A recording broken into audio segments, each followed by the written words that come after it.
안녕하세요. 돈셰프의 최병문입니다. 자, 이번 시간에도 지난 시간에 이어서 최신 신문 기사로 보는 2024년 상속 증여 설계입니다.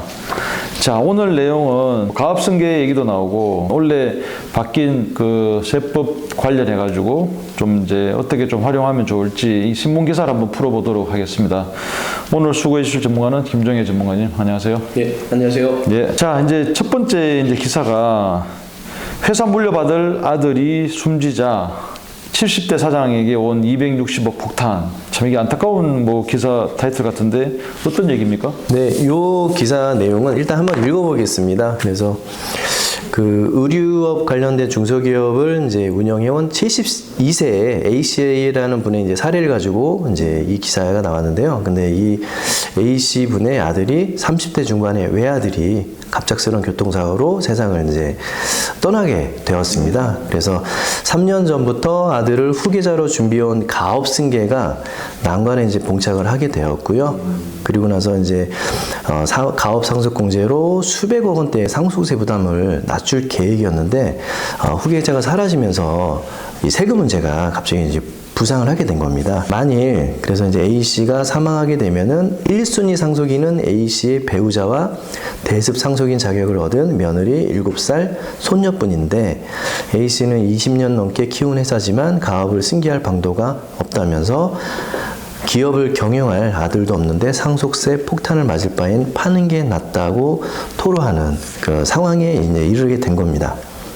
꼭 이 기사뿐만 아니라 지금 상속세 폭탄하면 좀 떠오르는 게 얼마 전에도 이제 사실 이런 사례가 좀 있지 않았습니까? 그래서 뭐 고 이건희 회장 같은 경우에도 상속세가 뭐 수조 원에 이제 달하고 또 고 김정주 넥슨 회장도 이제 상속세가 이제 많이 나온 이제 그런 사례로 회자가 되고 있는데요. 이분 같은 경우에도 이제 상속세가 많이 나오니까 이제 이 부분이 좀 고민이 돼서 신문 기사에 나오게 된 겁니다. 그래서 일단은 상속세 관련해 가지고 첫 번째 솔루션으로 사실 제일 공제를 많이 받을 수 있는 사실 가업 상속 공제를 활용하시면 되었었어요. 네네. 그래서 가업 상속 공제란 그래서 피상속인이 10년 이상 경영한 중소기업을 상속인이 승계하면 가업 상속 재산에서 최대 600억 원까지 공제해주는 정부 제도입니다. 그래서 한마디로 중소기업의 원활한 가업 승계를 위해 세부담을 덜어주는 그런 제도고요. 특히 올해 세법이 개정되면서 공제 한도는 기존 최대 500억 원에서 600억 원으로 늘었고 사후 관리 기간도 7년에서 5년으로 단축된 것이 특징입니다. 그래서 옆에 그 장표를 보시면 대상 기업은 사실 중소기업, 그다음에 중견기업 매출액이 5천억 원 미만인 중견기업까지만 해당이 되고요. 한도는 뭐 아까 말씀드린 최대 600억 원이고 최대 주주로 지분이 40% 이상 10년 이상 보유한 그 피상속인의 요건이 된다면은 가업 상속을 받을 수가 있습니다. 그리고 사후 관리도 5년으로 이제 많이 줄었어요. 예전에는 뭐 10년이었다가 7년 그리고 5년 이렇게 줄고 있는 그런 추세를 보이고 있고요. 그리고 고용은 근로자 수가 이제 5년 평균 90%, 또 자산도 40% 이상 처분을 하지 않으면 이제 공제를 받을 수가 있습니다. 납부 유예 관련해서도 가업 상속 재산에 매긴 상속세는 20년간 분할 납부를 할 수 있게 그래서 많이 좀 유하게 만들어 주었습니다. 이게 참 이 가업 상속 공제가 이제 500억에서 600억으로 늘었고 그다음에 사후 관리 기간이 또 7년에서 5년으로 줄고 뭐 여러 가지 이제 그 이제 조건은 있지만. 네. 활용하면 굉장히 좋은 이제 그 요소인데 이게 준비를 미리 해가야 되는 부분이 있더라고요. 네. 이게 지금 피상속인 요건이 이제 10년을 보유해야 되고 네. 최대 주주로 지분 40% 이상이 돼야 되고 뭐 이런 요건들이 있습니다. 그래서 일찍 좀 준비해 가야 된다. 이런 말씀을 저도 좀 언급을 좀 하고 싶고요. 네. 자, 그럼 두 번째 솔루션. 상속 공제 못 받는 비사업용 자산을 줄여야 절세 효과가 있다. 네네. 이 내용 좀 설명해 주십시오. 네, 맞습니다. 이 부분 같은 경우에는 그러면 기업이 가지고 있는 모든 자산을 다 상속 공제를 받냐라고 했을 때 그렇지가 않다라는 것이 우리가 여기서 좀 체크해 볼 포인트입니다. 그래서 기사상 보시면 가업 상속 재산 가액의 평가 방식에 주목을 해야 한다. 그래서 소득세법을 적용받는 개인 사업자와 법인은 상속 재산 가액을 평가하는 방식이 다르기 때문이다.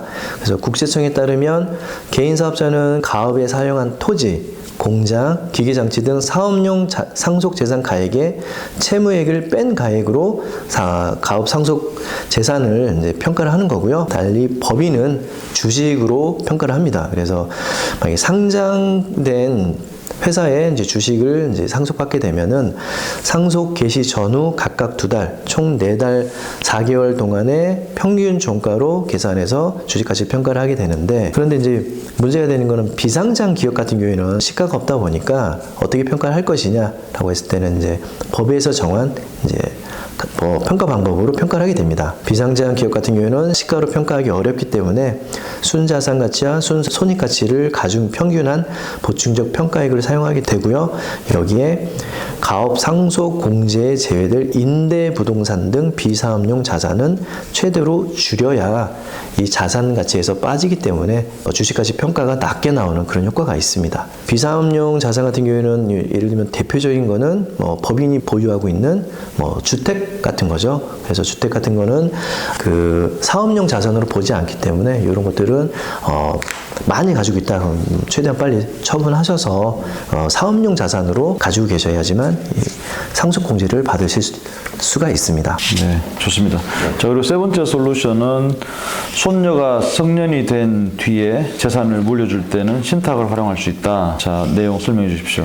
네, 일단은 그 앞에 기사상 이제 보면은 이제 외아들이 죽었기 때문에 이제 외손녀 손녀 이제 한 명만 남게 된 거예요. 이제 며느리하고. 그런데 그 손녀에게 좀 물려주고 싶은 이제 마음이 있는 거죠. 그래서 어떻게 하면은 손녀에게 이제 재산도 물려주고 상속도 좀 원만하게 해줄 수 있을까를 이제 고민을 하셔서 이 세 번째 솔루션이 나온 거고요. 그래서 이제 기사상 보면은 A씨는 가업 승계와 별도로 150억 원 상당의 개인 자산에 대한 상속 계획도 수정해야 합니다. 그래서 전문가들은 유언장을 작성하고 유언을 계획하고 실행할 안전장치로 유언 대용 신탁을 활용하는 방법을 제안을 하고 있고요. 그래서 A씨처럼 상속 재산이 많을수록 유언장 작성에 이제 피상속인의 재산 분배 의지를 남겨놓는 게 안전하기 때문입니다. 특히 A씨는 만일을 대비해 홀로 남을 배우자의 노후 준비와 함께 손녀를 챙기고 싶다는 목표가 뚜렷한데요. 그래서 이 두 가지를 동시에 실행할 수 있는 게 사실 유언 대용 신탁입니다. 그래서 이거를 이제 추천하는 것 같습니다. 그래서 유언 대용 신탁은 신탁자가 보험을 제외한 전체 자산을 맡기면 금융사가 피상속인 생전에는 자산을 관리하고 사후에는 상속 집행을 책임지는 그런 서비스고요.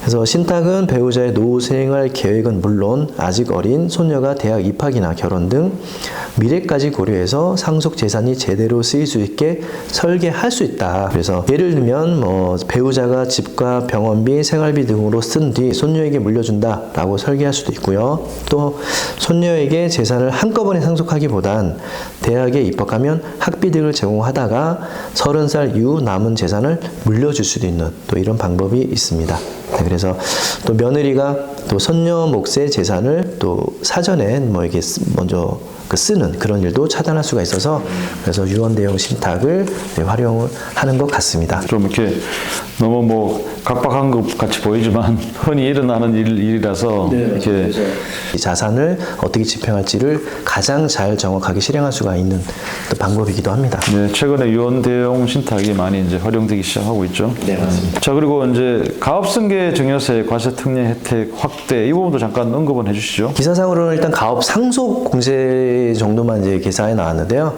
이게 이제 2024년부터 이렇게 달라집니다라는 기획재정부 발표자를 보면 가업 승계 증여세도 이제 혜택을 더 크게 이제 주겠다라는 그런 내용이 담겨 있습니다. 그래서 보시면 가업 승계 증여세는 왜냐하면 증여세는 누진세이기 때문에 최대 50%까지도 과세를 하게 됩니다. 그런데 가업 승계 증여세는 10%의 낮은 세율로 세율을 과세를 한다. 이게 가장 큰 장점이고요. 다만 이제 바뀐 거는 60억 한도에서 120억 원 한도로 이게 대폭 상향 조정이 되었습니다. 네, 그리고 가업 승계 증여세 과세특례 적용 시에는 연부 연납 기간을 5년에서 15년으로 또 확대를 해줬고요. 그리고 사후 관리 요건도 이제 완화가 되어서요. 한국표준산업분류상 중분류 내에서만 이제 변경이 허용할 수 있었던 것을 대분류로 이제 확대를 했기 때문에 가업승계 증여도 많이 활용하라라는 그런 정부의 의지가 담겨 있는 것 같습니다. 자, 그리고 이제 또 이 재밌는 기사가 하나 있는데 자식 증여 월 19만 원의 마법. 똑똑한 부모는 여기서 굴린다. 요 이제 기사인데 어떤 내용입니까? 네, 이 내용을 보면은 기사상 보면 미혼인 20대 자녀가 어느 날 집을 사려 합니다라는 내용으로 이제 시작이 됩니다. 그래서 보면은 뭐 1억 원을 증여하려면 증여세 공제 한도 성년 같은 경우는 5천만 원이죠. 5천만 원 뺀 금액에 대해서 485만 원의 세금을 내야 됩니다. 그리고 2억 원을 증여를 하려면 세금이 1,940만 원으로 불어나게 되는 거죠. 그래서 자녀가 또 필요할 때 돈을 지원해주고 싶지만 만만치 않은 증여세, 세금을 부담해야 되니까 이 부분을 이제 10년 단위로 이제 공제 한도를 적용하는 거를 좀 활용하는 또 그런 방법이에요. 그래서 전문가들이 자녀 증여를 태어난 순간부터 하라고 하는 그 조언하는 이유기도 하고요. 여기서 보면은 기사상 보면 뭐 절세뿐 아니라 어차피 줄 돈이라면 증여를 서둘러야 하는 이유는 하나 더 있습니다. 그래서 복리의 마법 때문에 서둘러 이제 증여를 하라고 하는데 뭐 천재과학자 아인슈타인도 인류의 가장 위대한 발명품은 복리라고 했을 정도로 사실 복리가 주는 효과는 좀 극대화됩니다. 그래서 최고의 이 복리를 극대화할 수 있는 방법은 시간 확보이고요. 여기서 보면은 기사에서 보면은 이제 증여세 신고 제도와 복리의 마법을 잘 활용하면 20대 자녀에게 억대 자산을 만들어 줄 수가 있다라는 거고 증여세 공제 한도에 맞춰서 매달 일정액을 증여하고 이를 20년 동안 연수익률 5에서 6%의 복리 상품에 투자하면 1억 원으로 수준으로 이제 불어나게 됩니다. 그래서 한꺼번에 목돈을 물려줄 필요는 없다는 얘기죠. 그리고 증여세도 납부도 절세할 수 있고 뭐 많은 큰 금액을 줄 수 있어서 시간에 투자하라라는 이런 내용의 기사가 되겠습니다. 이게 증여세를 아끼는 키워드가 10년, 그러니까 뭐 목돈을 한 번에 정리하는 것보다는 이렇게 나눠서 이렇게 10년 동안 정리하면 어떤 뭐 효과가 있다는 얘기인데 그 부분 한번 얘기해 주시죠. 뭐 증여는 뭐 현금 지금 뭐 한 5천만 원 줬을 때 증여세 안 나와서 사실 5천만 원 한 번에 줘도 되지만 이제 5천만 원 한 번에 주려면 증여를 하려는 또 부모의 이제 부담도 좀 가고 그러니까 매월 19만 원씩 주자라는 겁니다. 그러면 부담이 없으니까 19만 원씩 줘도 1억 원을 주는 그런 효과가 있다라는 게 이제 사실 기사의 핵심인데요. 그래서 첫 번째 스텝은 정기금 증여를 좀 활용하자라는 이런 내용이에요. 그래서 보시면은 증여세 이제 공제를 받는 게 이제 10년이기 때문에 그래서 10년간 이제 증여를 하는 거를 이제 기준으로 봤을 때 영세는 이제 2천만 원을 이제 우리가 그 증여세 없이 줄 수가 있고요. 또 10년 후에 이제 10세가 되면은 2천만 원. 그래서 총 4천만 원을 세금 없이 증여할 수가 있는 거고 또 성인이 됐을 때는 10년마다 5천만 원씩. 여기서는 이제 결혼은 일단 고려하지 않았습니다. 그리고 20세와 30세 각각 5천만 원씩 증여를 하게 되면은 미혼 자녀에게는 총 1억 4천만 원을 증여세 없이 물려줄 수가 있다라는 거죠. 근데 하지만 신혼부부가 목돈으로 자녀에게 돈을 증여하는 건 이제 부담스럽기 때문에 지금 얘기 드리는 유기정기금이라는 방법을 활용해서 증여를 하면 된다라는 그런 내용입니다. 이렇게 이제 나눠서 증여를 해주면 나중에 이제 그 합친 금액을 할인율을 적용해서 이렇게 증여세를 계산한다는 그런 얘기네요. 네, 맞습니다. 그래서 원래는 이제 5천만 원 줬을 때 5천만 원에 대해서는 이제 일시금을 거의 주는 거잖아요. 근데 이제 얘 같은 경우에는 19만 원씩. 그래서 이제 뭐 매월 19만 원이니까 이거를 10년간 주겠다라고 이제 하는 거를 지금 증여세 이제 신고를 하겠다라는 거죠. 그래서 10년 후에 예를 들면 월 19만 원씩 내는 거를 지금 신고를 하는 거기 때문에 그래서 이거는 기간이 정해져 있어서 그래서 유기정기금이라는 그 방법으로 평가를 합니다. 그래서 평가를 하는데 10년 후에 내가 낼 걸 지금 뭐 세금 신고를 하는 거라서 그래서 10년 후에 낼 거를 현재 할인율 그래서 3% 할인율로 할인된 가격으로 이제 평가를 해서 신고를 하면 되는 거죠. 역으로 계산하니까 이제 2천만 원 증여세 안 넘기려면 네. 18만 9,693원 한 달 매달 이렇게 주면 되는 거네요. 네, 맞습니다. 자, 좋은 뭐 방법 중에 하나일 것 같고요.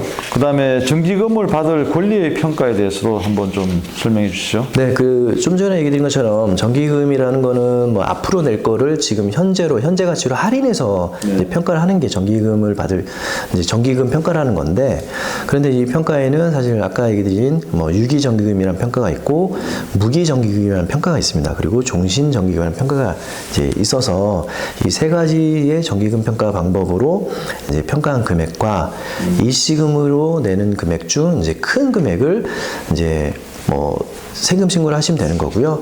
그래서 정기금 받을 권리에 대한 평가는 유기 정기금과 연금액 곱하기 20 한 거 중에서 작은 값과 종신 정기금, 이거는 이제 통계청장이 발표한 기대 여명이라는 이 내용을 이제 담아서 이제 하는 건데, 그 종신 정기금 평가한 내용 중에서 이제 큰 금액을 가지고 정기금 받을 재산에 대해서는 평가를 하게 됩니다. 네, 좋습니다. 좀 이제 복잡하게 느낄 수 있는데 우리 전문가한테 좀 컨설팅이 좀 필요한 부분인 것 같고요. 자, 자녀에게 부모의 재산을 이전하는 방법에 대해서도 좀 정리를 해오셨는데 뭐 중요한 부분 뭐 몇 가지 말씀해 주시죠. 그래서 지금은 이제 뭐 똑똑하게 뭐 증여하기라는 이런 뭐 주제로 뭐 신문 기사가 나와서 그 내용을 좀 제가 정리를 해본 겁니다. 일단 부모의 자산을 이제 자녀에게 이전하는 방법 중에 사실 여러 가지가 있고요. 뭐 제일 좋은 거는 지금 현금이나 부동산으로 뭐 증여를 하는 방법, 이게 가장 빠르고 뭐 효과도 좋겠죠. 대신에 이제